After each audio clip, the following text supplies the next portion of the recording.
I found out I have an STD at 4 a.m. last night. Y'all ready? Let's hit it.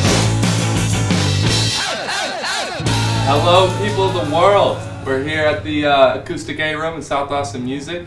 This is my good friend Scott Blanco, howdy, aka Redbeard. Yeah. We're gonna ask him some questions today, do a little bit of interviewing for him. Scott, why don't you tell us a little bit about yourself? Well, I'm a musician, as you can tell.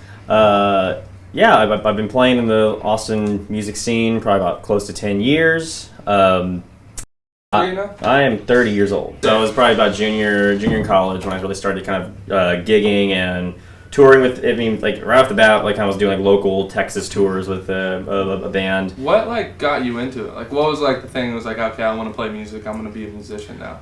Well, that's kind of a longer story, but I'll try to condense it very quickly. Right. Basically started when I was in 5th grade or 4th grade, saw an orchestra at school. You know, I didn't know anything other than that from just my visuals. So I was like, well, that's music, I want to do that. And so they had a day where you got to come in and try the instruments out, and I picked viola out of the 4 instruments: violin, viola, cello, upright bass. And so viola just seemed to be the best fit, and I just kind of gravitated towards it and started getting really good at it. And so I started taking private lessons, and I started really wanting to play the guitar. And it was fun. There was 2 instances where I was like, the guitar looks really cool. And one of them, it was like a music video my cousin showed me by a band called Rancid. And the guy was like doing the whole windmill. He was doing the whole windmill thing, which I know that was more of a Who, Pete Townsend thing, but I saw him do it, and I was like, that looks awesome. And then my dad, getting into guitar, my sister gave me hers because she didn't want to play anymore. And then my dad bought me this DVD of Eric Johnson here live in Austin, Texas. They just like released the 80s filming of that and kind of remastered and everything. And I just saw the way his fingers were flying across the board, and I was like, that's like what violinists do, but on guitar, you can do it on guitar. And that was like, I want to play electric guitar. Does Eric Johnson still come in here? Every now and then. I think he came in like once during the lockdown or during pandemic times. Cool. So we see him somewhat often? Somewhat often, yeah. He's definitely, Bill knows him for sure. So when you were, it was orchestra, right? When you were doing orchestra, was there a teacher that motivated you? Was there a teacher that like made you like not want to do it? Anything like that? I don't think I ever had teachers that dissuaded me from wanting to play. I had rest in peace, but my viola teacher, his name was Mr. Parsons. Didn't really ever go past that. But Parsons? Mr. Parsons. You said R.I.P.? Well, yeah, R.I.P. He passed away probably close to about 10 years ago. Okay, it wasn't from Parkinson's, was it? No, it was not. It was not. I don't mean to make jokes about No. He did have a rare disease and disorder, but it was Chris Parsons, but it was always Mr. Parsons. Even when I like graduated high school and we were like colleagues, it was always Mr. Parsons. Okay, but cool. He definitely laid a foundation of just nothing but support and like, you can do this. And so only because I know you so well, I know that there was one teacher that I think he kind of went off on you one day or something, right? Yes. Was that a speed bump for you getting into music? Did that didn't dissuade you in any way, or were you just, did it motivate you more? I guess I got fast forwarding, yeah. So that definitely, I won't mention who that was because we are good friends now. Okay, but during college, essentially, he said, you play a wrong note, you're out of this lesson, I'll see you next week. And so, of course, what do you do with like a trembling college student trying to make his way through it? Just nervous as all hell. And I literally played it almost perfect, and it was like the last 3 notes I flubbed of this piece. And he said, and he didn't even look up from the desk. He just said, okay, I'll see you next week. Yeah. And I was heartbroken. So definitely I put viola, like once I stopped taking classes at UT, once I needed to stop taking classes, I put viola on the back burner almost permanently. That happens. When you get nervous, you make mistakes. I mean, I know nothing about nervousness, clearly, but like, it happens for sure. You make mistakes all the time, Yeah. So we're here in Austin, Texas. How long have you been here? I've been here since 2009. Okay. Is there a better place? Is there a place you'd rather be to try to be a musician than Austin? No, I don't think so. I think Austin kind of is a melting pot, so it allows for the creativity to do kind of whatever you want, and there's a venue for whatever style of music. And I contemplated LA, contemplated Nashville, and I just saw kind of and heard how rigorous it was from people coming into the store, and it didn't seem worth it to me. It seemed like, okay, well, no matter what, I'm going to be pigeonholed into something. Like, I'm going to be the country guitar player. I'm going to be the rock guitar player. What is your style? I mean, my style, I'm trying to be as versatile as possible. I also play guitar. I also play drums and bass, and so I do whatever I can to kind of just keep learning and keep, work. How long have you been playing drums for? Guitar close to 20 years, drums and bass close to 15 each. Oh, no kidding? Mm-hmm. So I've known you for a good while now. I had no idea you played drums. Mm-hmm. That's totally new to me. Mm-hmm. See, this is good for everyone. We're all learning in here. We're all learning. Is there a genre of music? Is there a certain band, or maybe even just like one person in a band that inspired you the most? Like you pinpoint it and be like, this guy. Man, for sure. When I started actually wanting to form my own group where I sang lead for, I related most to Josh Homme from Queens of the Stone Age. Okay. Eric Johnson. Idea who they are. So it's okay. That was a little before your time, but they stayed relevant for sure. You've probably heard at least like passing some of their hits on the radio, but I related to him the most because in a time growing up in high school, like in college, I never was really a slim dude, and you see all these rock stars from the 70s and even now that are just like skinny, wearing the tight jeans and long hair. And I never related to those dudes, and I was just like, man, they're so cool, but I'm never going to be that. And then I started listening to Queens. I mean, I've always listened to Queens of the Stone Age, but there was this one, I think I actually saw them live. That's what it was. I saw them live at ACL Fest. Oh, no, and Josh Homme walks up there in very similar garb that I wear. And kind of, he's a big dude. He's like, let's be real, he's like 6'5" or something like that. He's just a massive guy. Yeah. But, like, he's not skinny by any means. He's kind of filled out. He's bulky, he's filled out. And he's ginger. Like, he's not a typical Ginger's unite. Yeah, exactly. So he's not a typical rock star looking dude, you know? And so I saw that, I was like, well, hell, that's super inspiring. Yeah. Okay, cool. Mm-hmm. What's your favorite Shirley Temple? What's your favorite alcoholic drink? My bad. And you can say Shirley Temple. My favorite alcoholic beverage is definitely a Negroni. Okay. And specifically a mezcal Negroni. So all it is equal parts vermouth, Campari, and gin. Mm-hmm. But I substitute gin with mezcal because it makes it smokier. Yeah. So. Is it possible to say the word vermouth without sounding like super...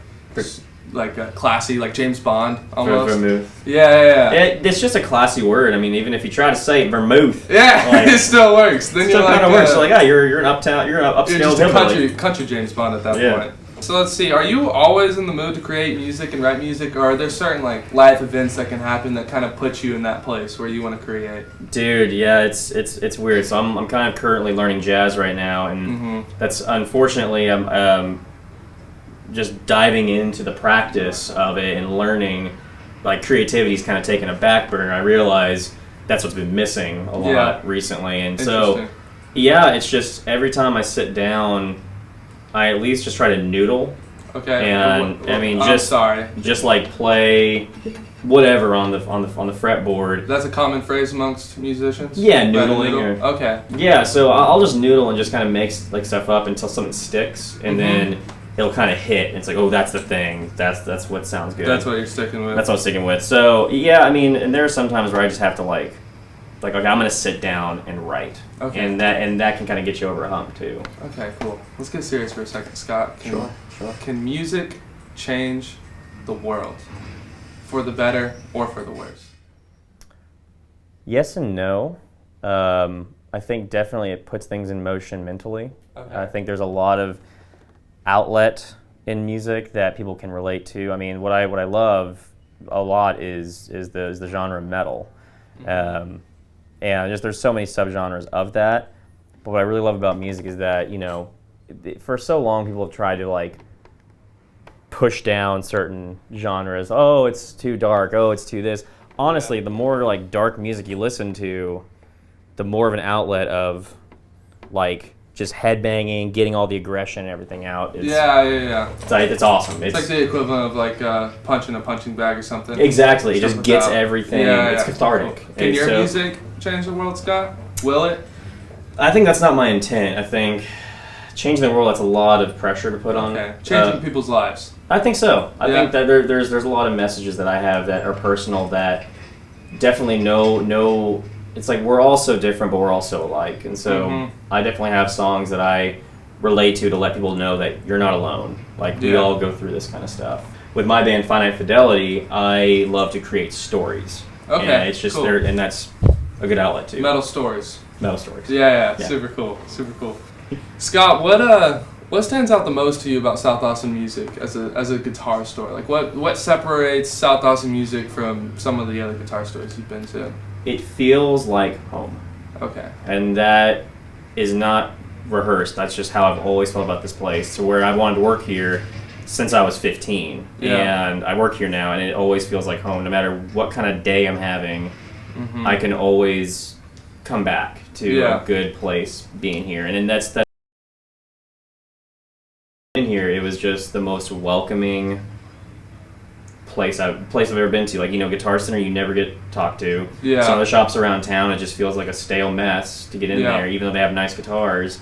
This place, it's like you're and I hate to use the Olive Garden phrase here, but your family. Yeah, for sure. Yeah, we both work here, and one thing I've noticed is a lot of times, like a lot of jobs I've had before, you can be having a good day on your way into work, and you get to work, and now it's a pretty shit day. Whereas here, a lot of times you can be having a bad day, and you get here, and suddenly your day starts to turn around for the better. For sure. So having, going to a place as a customer, or going to a place as an employee where it can turn a bad day into a good day, it's pretty special. For sure. And it's fun. I mean, we get some of the craziest people that come in here. Cool people, but some interesting characters in here. What was the one guy?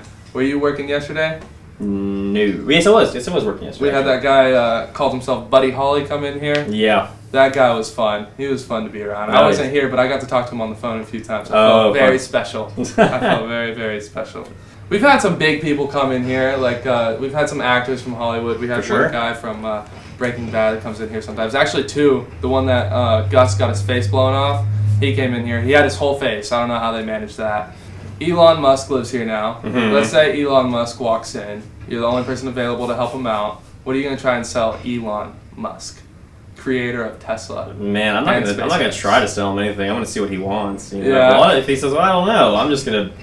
I don't know. I'll probably, knowing who he is, I'm just going to show him the most expensive thing possible. Show him the top 5 most expensive things we have here. I was like, you know what, dude? If you can't pick one, just buy the whole section. Yeah.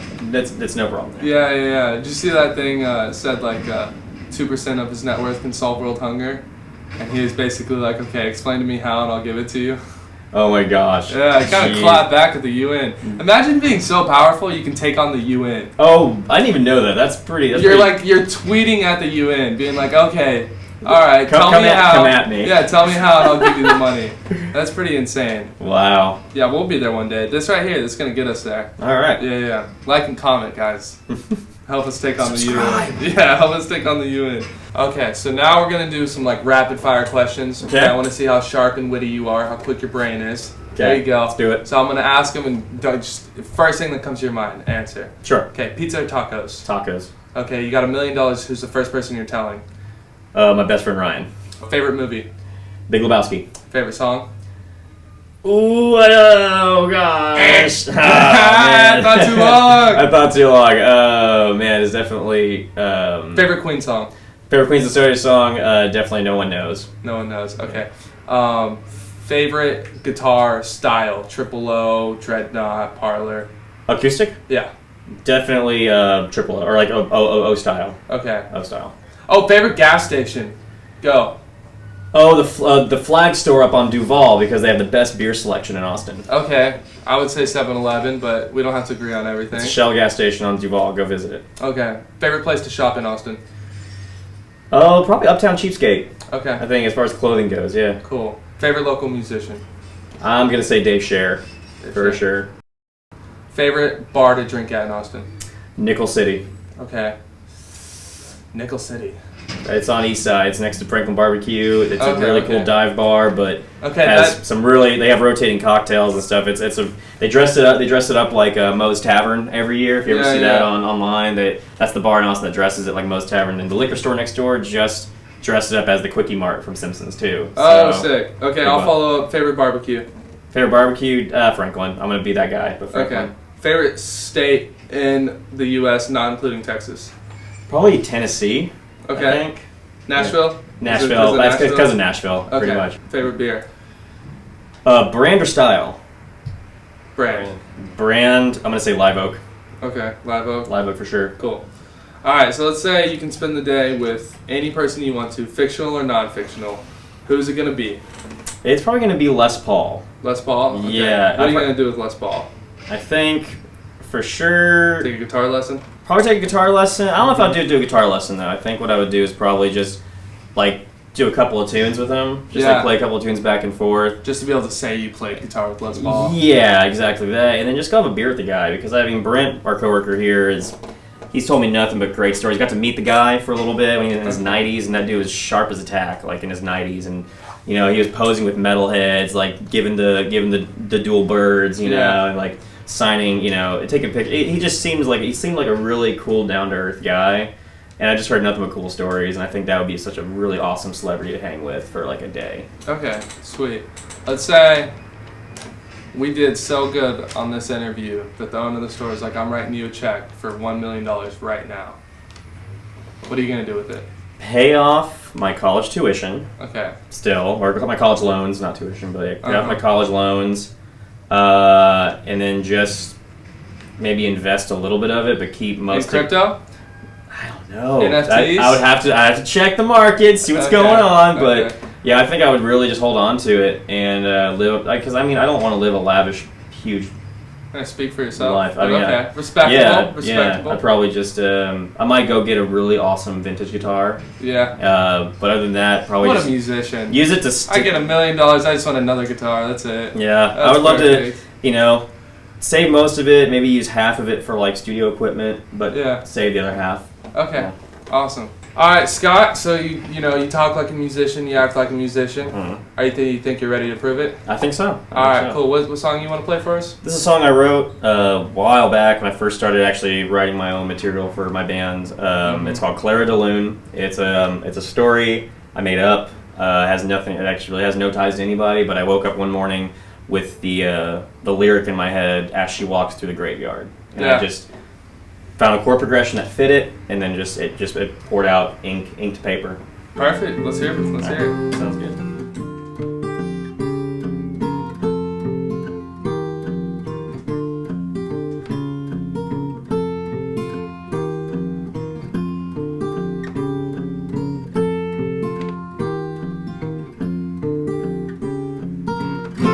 As she walks through the graveyard, wondering to herself why she's not 6 feet under.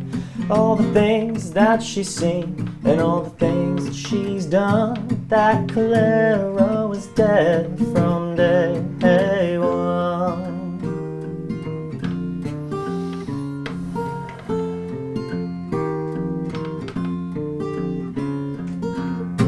Tick-tock glows the clock of Clara's life.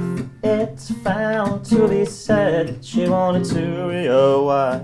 With all the things that she's done and all the things that she said in that bottomless tomb of Clara De Lune's bed. Be careful of the creeping shadow of Clara De Lune.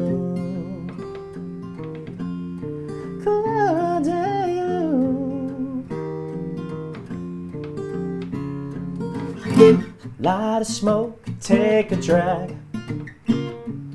Keep on telling him it's never gonna be that bad. Blow the smoke into his face to cover the lights so he can't see the blackened void in your eyes. Oh, why do we always expect her to be so sweet and so kind?